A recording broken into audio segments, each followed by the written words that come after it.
കൊല്ലത്ത് വാർത്താ മാധ്യമങ്ങളെ കണ്ടത്. ആ വാർത്താ മാധ്യമങ്ങളിൽ ഞാൻ സംസാരിച്ച കാര്യത്തിന്റെ ക്ലിപ്പിംഗ്സ് നിങ്ങൾ എല്ലാവരുടെയും കയ്യിലുണ്ട്. സഭ്യതയുടെ അതിർവരമ്പുകൾ ലംഘിച്ചുകൊണ്ട് ഒരു വാക്കുപോലും ഞാൻ ആ പത്രസമ്മേളനത്തിൽ പറഞ്ഞിട്ടില്ല. കേരള പ്രദേശ് കോൺഗ്രസ് കമ്മിറ്റിയുടെ പ്രസിഡന്റ് നടത്തിക്കൊണ്ടിരിക്കുന്ന, പാർട്ടിക്ക് വേണ്ടി നടത്തിക്കൊണ്ടിരിക്കുന്ന സേവനങ്ങളെ പ്രകീർത്തിച്ചാണ് ഞാൻ സംസാരിച്ചത്. ഇന്ന് കോൺഗ്രസ് പാർട്ടിയിൽ ഒരു ഔദ്യോഗിക സ്ഥാനമില്ലെങ്കിൽ പോലും ഒരു ജനകീയ നേതാവായ മുൻ മുഖ്യമന്ത്രിയായ ശ്രീ ഉമ്മൻചാണ്ടിയുടെ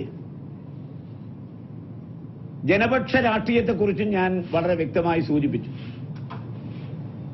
മാത്രമല്ല, പ്രതിപക്ഷ നേതാവ് ശ്രീ രമേശ് ചെന്നിത്തല പ്രതിപക്ഷ നേതാവ് എന്ന നിലയ്ക്ക് സഭയ്ക്കകത്തും പുറത്തും നടത്തുന്ന പ്രവർത്തനങ്ങളെ ശ്ലാഘിച്ചുകൊണ്ടാണ് ഞാൻ ഇന്നലെ പത്രസമ്മേളനം നടത്തിയത്. അതേസമയം ശ്രീ മുരളീധരനെതിരെ അതിരൂക്ഷമായ ഭാഷയിൽ അദ്ദേഹത്തിന്റെ കോഴിക്കോട് പ്രസംഗത്തിന് ഞാൻ മറുപടി കൊടുത്തു.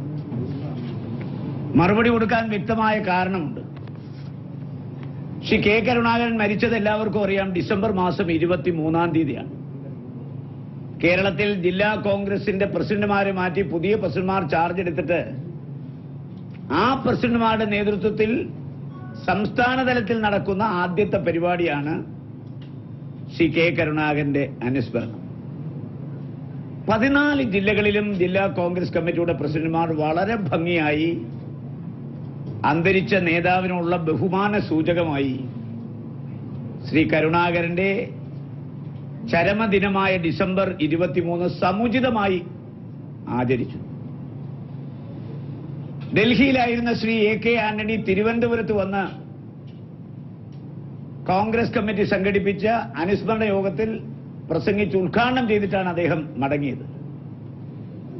ശ്രീ രമേശ് ചെന്നിത്തല, അദ്ദേഹം മണിപ്പൂരിലെ സ്ഥാനാർത്ഥിയെ നിശ്ചയിക്കുന്ന സമിതിയുടെ ചെയർമാനാണ്. മണിപ്പൂരിൽ നിന്ന് മടങ്ങി വരാനാകാത്ത രാഷ്ട്രീയ സാഹചര്യം നിലനിൽക്കുമ്പോഴും ശ്രീ രമേശ് ചെന്നിത്തല മണിപ്പൂരിൽ നിന്ന് തൃശൂരെത്തി കരുണാകരന്റെ കുടുംബാംഗങ്ങളോടൊപ്പം അദ്ദേഹത്തിന്റെ ശ്രാദ്ധ ചടങ്ങിൽ പങ്കെടുക്കുകയും അനുസ്മരണ യോഗം ഉദ്ഘാടനം ചെയ്യുകയും ചെയ്തു. പക്ഷേ ഈ 14 ജില്ലയിലും കരുണാകരന്റെ ഒരേ ഒരു മകനായ ശ്രീ മുരളീധരനെ ഞങ്ങൾ ആരും കണ്ടില്ല. അദ്ദേഹം എവിടെയാണെന്ന് അന്വേഷിച്ചപ്പോഴാണ് മനസ്സിലായത് അദ്ദേഹം ദുബായിലാണ്. ദുബായിൽ എന്താ അദ്ദേഹത്തിന് പണിയെന്ന് അന്വേഷിച്ചപ്പോഴാണ് മനസ്സിലായത് ദുബായിൽ മിഡിൽ ഈസ്റ്റ് മുഴുവൻ കോൺഗ്രസിന് ഔദ്യോഗികമായ സംഘടനകളുണ്ട്. ഓവർസീസ് ഇന്ത്യൻ കൾച്ചറൽ കോൺഗ്രസ് എന്ന പേരിൽ സംഘടനയുണ്ട്. OICC എന്നാണ് അറിയപ്പെടുന്നത്. അപ്പൊ ഈ അടുത്ത കാലത്ത് OICCയിലെ ഷാർജയിലെ ഒരു കമ്മിറ്റി, ആ കമ്മിറ്റിയിൽ നിന്ന് ചില ആളുകൾ തെറ്റിപ്പിരിഞ്ഞ് അവിടെ ഒരു വിമത സംഘടന ഉണ്ടാക്കി. ഒരു വയ്യേ റഹീം എന്ന് പറയുന്ന ആളുടെ നേതൃത്വത്തിലാണ് ആ സംഘടന ഉണ്ടാക്കിയത്. ഷാർജ മലയാളി സ്കൂളിലേക്ക് നടന്ന തെരഞ്ഞെടുപ്പ്, സ്കൂളിന്റെ ഭരണസമിതിയിലേക്ക് നടന്ന തെരഞ്ഞെടുപ്പ്, ആ തെരഞ്ഞെടുപ്പിൽ കോൺഗ്രസ് ആഭിമുഖ്യത്തിലുള്ള OICC സ്ഥാനാർത്ഥികളെ നിർത്തി മത്സരിച്ചപ്പോൾ കോൺഗ്രസിൽ നിന്ന് തെറ്റിപ്പിരിഞ്ഞു പോയി വിമത സംഘടനയുണ്ടാക്കിയ ആളുകൾ മാർക്സിസ്റ്റ് പാർട്ടിയുമായി ചേർന്ന് അവിടെ മത്സരിക്കുകയും ആ ഭരണസമിതി പിടിച്ചെടുക്കുകയും ചെയ്തു. അപ്പൊ കോൺഗ്രസിന്റെ ഔദ്യോഗിക സ്ഥാനാർത്ഥികൾക്കെതിരെ വിമതരായി മത്സരിച്ച് മാർക്സിസ്റ്റ് പാർട്ടിയുമായി ഐക്യമുണ്ടാക്കി വിജയിച്ച ആളുകൾ നടത്തിയ ഒരു ചടങ്ങ്, ആ ചടങ്ങിൽ പങ്കെടുക്കാനാണ് ശ്രീ കരുണാകരന്റെ മകൻ കരുണാകരന്റെ ശ്രാദ്ധം ഉപേക്ഷിച്ച് അവിടേക്ക് പോയത്. അദ്ദേഹം ഒരു മുൻ KPCC പ്രസിഡന്റാണ്. ഒരു വിദേശ മലയാളികളുടെ വികാരം ശരിക്കറിയാവുന്ന ഒരാളാണ്. അപ്പോൾ OICCയിൽ നിന്ന് തെറ്റിപ്പിരിഞ്ഞു പോയ വിമതന്മാർ ഒരു സംഘടന ഉണ്ടാക്കി മാർക്സിസ്റ്റ് പാർട്ടിയുമായി ചേർന്ന ഒരു സ്കൂളിന്റെ ഭരണസമിതി പിടിച്ചെടുക്കാൻ മത്സരിക്കുകയും ചെയ്തിട്ട് ആ മത്സരിച്ച് വിജയിച്ച ആളുകൾ സംഘടിപ്പിച്ച ഒരു ചടങ്ങിൽ പിണറായി വിജയനോടൊപ്പം, കേരളത്തിന്റെ ബഹുമാന്യനായ മുഖ്യമന്ത്രി പിണറായി വിജയനോടൊപ്പം വേദി പങ്കിടാനാണ് അദ്ദേഹം അവിടെ പോയത്. ശ്രീ പിണറായി വിജയനുമായിട്ട് ഒരു കോൺഗ്രസ് വിരുദ്ധ സംഘടന, കോൺഗ്രസിന്റെ സംഘടന വിളിച്ച് KPCC പറഞ്ഞാണ് മുരളീധരൻ വരുന്നത് ഞങ്ങൾക്ക് അപമാനമാണ്, അദ്ദേഹത്തെ വിലക്കണം. അദ്ദേഹത്തോടും പറഞ്ഞു കാണുമല്ലോ. അവർ പറഞ്ഞു ഞങ്ങൾക്ക് അപമാനമാണ് ഒരു മുൻ KPCC പ്രസിഡന്റ്, കോൺഗ്രസിന്റെ ഒരു MLA, കോൺഗ്രസിന്റെ രാഷ്ട്രീയ സമിതിയിലെ ഒരു അംഗം മാർക്സിസ്റ്റ് പാർട്ടിയും വിമതന്മാരുമായി ചേർന്ന് മത്സരിച്ച് പിടിച്ചെടുത്ത ഒരു ഭരണസഭ നടത്തുന്ന പരിപാടിയിൽ പങ്കെടുക്കുന്ന കോൺഗ്രസിന് അപമാനമാണ്, മുരളീധരനെ വിലക്കണം എന്ന് പറഞ്ഞിട്ട് അദ്ദേഹം കോൺഗ്രസ് തെറ്റിപ്പിരിഞ്ഞ് പോയി വിമതമായി മത്സരിച്ച ആ ഭരണസമിതിയുടെ പരിപാടിക്കാണ് എന്നുള്ളതാണ് ഏറ്റവും ദുഃഖകരമായ സംഭവം. ഈ ചിത്രം കണ്ടപ്പോഴാണ് ഞങ്ങളുടെയൊക്കെ തൊലി പൊളിഞ്ഞു പോയത്. ശ്രീ കെ കരുണാകരന്റെ ശ്രാദ്ധം നടക്കുമ്പോൾ മകൻ ഷാർജയിൽ പല്ലടിച്ചു നിൽക്കുന്ന ചിത്രമാണിത്, പിണറായി വിജയനോടൊപ്പം. എങ്ങനെ ഒരു കോൺഗ്രസ്സുകാരന് സഹിക്കാൻ പറ്റും?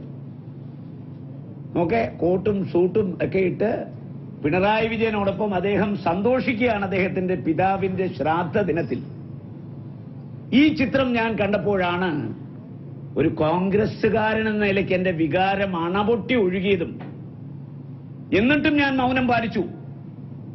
ശ്രീ കരുണാകരന്റെ ശ്രാദ്ധ ചടങ്ങിൽ കേരളത്തിൽ ഒരിടത്തും പങ്കെടുക്കാൻ കഴിയാത്തതിന്റെ ജാള്യത മറച്ചുവെക്കാൻ ഒരു സാംസ്കാരിക സമിതിയുടെ പേരിൽ ഒരു മുൻ KPC പ്രസിഡന്റ് ഒരു ചടങ്ങ് സംഘടിപ്പിക്കുക, അതിൽ പോയി അദ്ദേഹം പ്രസംഗിക്കുക. 14 DCCകളിൽ എവിടെങ്കിലും പോയി അദ്ദേഹം പ്രസംഗിച്ചാൽ അധ്യക്ഷവേദിയിലിരിക്കുന്ന ആരെങ്കിലും അദ്ദേഹത്തിന്റെ പ്രസംഗത്തിന് മറുപടി പറയാനിരിക്കില്ല. അപ്പൊ ആ മറുപടി പറയുമെന്നുള്ളത് കൊണ്ട് ഓൾ ഇന്ത്യ റേഡിയോ പോലെയാണ്. ഓൾ ഇന്ത്യ റേഡിയോ പ്രഭാഷണം നടത്തിയാൽ തിരിച്ചു ചോദ്യമില്ലല്ലോ എന്ന് പറഞ്ഞ പോലെ ഒരു സാംസ്കാരിക സമിതിയുടെ യോഗത്തിൽ അദ്ദേഹം പോയി പങ്കെടുത്ത് ആ യോഗത്തിൽ കേരളത്തിലെ PCCയുടെ അധ്യക്ഷനെ കൊച്ചാക്കി സംസാരിച്ചു, പ്രതിപക്ഷ നേതാവിനെ കൊച്ചാക്കി സംസാരിച്ചു. കേരളത്തിൽ പ്രതിപക്ഷമില്ല, ഭരണപക്ഷവും പ്രതിപക്ഷവും ഇടതുപക്ഷമാണെന്ന് പറഞ്ഞു. കേരളത്തിലെ കോൺഗ്രസ് പ്രവർത്തകരുടെ വികാരത്തെ വ്രണപ്പെടുത്തി. UDFനെ അപമാനിച്ചു, പ്രതിപക്ഷ നേതൃത്വത്തെ അവഹേളിച്ചു. അപ്പൊ സ്വാഭാവികമായി ഒരു കോൺഗ്രസ്സുകാരന്റെ രക്തം സിരകളിൽ കൂടി ഒഴുകുന്ന എനിക്ക് അതിനെതിരെ പ്രതികരിക്കാതിരിക്കാൻ പറ്റാതെ വന്നപ്പോഴാണ് ഞാൻ പ്രതികരിച്ചത്. ഞാൻ ഇന്നലെ നടത്തിയ പത്രസമ്മേളനത്തിന്റെ ഓരോ വരികളും അടിവരയിടുന്നു, അതിൽ അടിയുറച്ചു നിൽക്കുന്നു. മുരളീധരനെതിരെ ഞാൻ ഇന്നുവരെ പറഞ്ഞ ഒരു കാര്യവും ഞാൻ പിൻവലിച്ചിട്ടില്ല. എന്നെ പട്ടടയിൽ കൊണ്ടുവയ്ക്കുന്നവരെ പിൻവലിക്കത്തുമില്ല. കാരണം ഞാൻ പറഞ്ഞതെല്ലാം 100% സത്യമുള്ള കാര്യങ്ങളാണ്, അന്ന് പറഞ്ഞതും ഇന്ന് പറയുന്നതും. അതുകൊണ്ട് രാജ്മോഹൻ ഉണ്ണിത്താൻ ഒരിക്കൽ പറഞ്ഞത് ഞാൻ പിൻവലിക്കില്ല. പക്ഷേ സോണിയാഗാന്ധിയെ മദാമാഗാന്ധി എന്ന് വിളിച്ചിട്ട് അവരുടെ കാല് പോയി പിടിച്ചതാരാ? ഓൾ ഇന്ത്യ കോൺഗ്രസ് കമ്മിറ്റിയുടെ ജനറൽ സെക്രട്ടറി അഹമ്മദ് പട്ടേലിനെ അലുമിനിയം പട്ടേൽ എന്ന് വിളിച്ചിട്ട് അവിടെ പോയി അദ്ദേഹത്തിന്റെ കാല് പിടിച്ചാരാ? അപ്പൊ അദ്ദേഹം, അതാ ഞാൻ പറഞ്ഞ വായി വരുന്ന കോതയ്ക്ക് പാട്ടാണ്. അദ്ദേഹം എന്തും പറയും, ആർക്കെതിരെ എന്തും പറയും. തന്റെ നിലനിൽപ്പ് അപകടത്തിലായി ആണെന്ന് കണ്ടാൽ അദ്ദേഹം ആരുടെയും കാല് പിടിക്കും. അതാണ് അദ്ദേഹത്തിന്റെ പൂർവ്വകാല ചരിത്രം. ആ ചരിത്രം അദ്ദേഹം ആവർത്തിച്ചുകൊണ്ടിരിക്കുന്നു. ഇവിടെ കേരളത്തിലെ കോൺഗ്രസ് പാർട്ടി, ഞാൻ കോൺഗ്രസ് പാർട്ടിയുടെ വക്താവായിരിക്കുന്ന ആളാണ്. ഇന്ന് ഞാൻ സംസാരിക്കുന്ന വക്താവ് എന്ന നിലയിലെല്ലാം സ്വാഭാവികമായി കോൺഗ്രസിന്റെ പ്രദേശ് കോൺഗ്രസ് കമ്മിറ്റിയുടെ പ്രസിഡന്റിനെ, പാർലമെന്ററി പാർട്ടി നേതാവിനെ, കോൺഗ്രസിന് കഴിഞ്ഞ 5 വർഷക്കാലം നയിച്ച ശ്രീ ഉമ്മൻചാണ്ടിയൊക്കെ കൊച്ചാക്കി സംസാരിക്കുമ്പോൾ സുശക്തമായ ഒരു പ്രതിരോധ നില കെട്ടിപ്പടുക്കുക എന്നുള്ള എന്റെ ജോലിയാണ്. പാർട്ടിക്കകത്തോ പുറത്തോ അവരെ ആക്രമിച്ചാൽ പ്രത്യാക്രമണം നടത്താനുള്ള ഉത്തരവാദിത്വം എനിക്കുണ്ട്. അത് ഞാൻ ഇപ്പോഴല്ല ചെയ്യുന്നത്, ഇതിനു മുമ്പ് ചെയ്തിട്ടുണ്ട്. രാജ്മോഹൻ ഉണ്ണിത്താനെ കൊണ്ട് കോൺഗ്രസ് പാർട്ടിക്ക് ഒരു അപമാനവും കേരളത്തിൽ വന്നിട്ടില്ല, അഭിമാനമല്ലാതെ. നിങ്ങൾക്കറിയാൻ കഴിഞ്ഞ 5 വർഷക്കാലം സോളാർ കേസ് നിങ്ങൾ കേട്ടിട്ടില്ലേ? ഞാൻ സോളാർ കേസിൽ പ്രതിയല്ല, ഞാൻ സോളാർ കമ്മീഷനിൽ സാക്ഷിയായി പോലും പോകുന്നില്ല, എല്ലാവർക്കും അറിയാം. ആരൊക്കെയാണ് കേരളത്തിലെ കോൺഗ്രസിനെ അപകീർത്തിപ്പെടുത്തുന്ന പ്രവർത്തനങ്ങൾ നടത്തിയത്? ആരൊക്കെയാണ് കേരളത്തിൽ സദാചാര പ്രവർത്തനത്തിൽ തൽപരരായിട്ടുള്ള കോൺഗ്രസുകാർ? അതൊക്കെ കേരളത്തിലെ ജനങ്ങൾ ചാനലിലൂടെ കണ്ട് അവരെ വിലയിരുത്തി അവരുടെ മനോമുകുരത്തിൽ ആ മുഖങ്ങൾ ഇപ്പോഴും നിറഞ്ഞു നിൽക്കുകയാണ്. അതിലൊന്നും ഞാനില്ല. മാത്രമല്ല, കഴിഞ്ഞ 5 വർഷക്കാലം പ്രതിപക്ഷത്തിരുന്ന LDF കേരളത്തിലെ മുഖ്യമന്ത്രി അപമാനിച്ചു, അദ്ദേഹത്തിന്റെ ഭാര്യ അപമാനിച്ചു, അദ്ദേഹത്തിന്റെ മകളെ അപമാനിച്ചു, മകനെ അപമാനിച്ചു.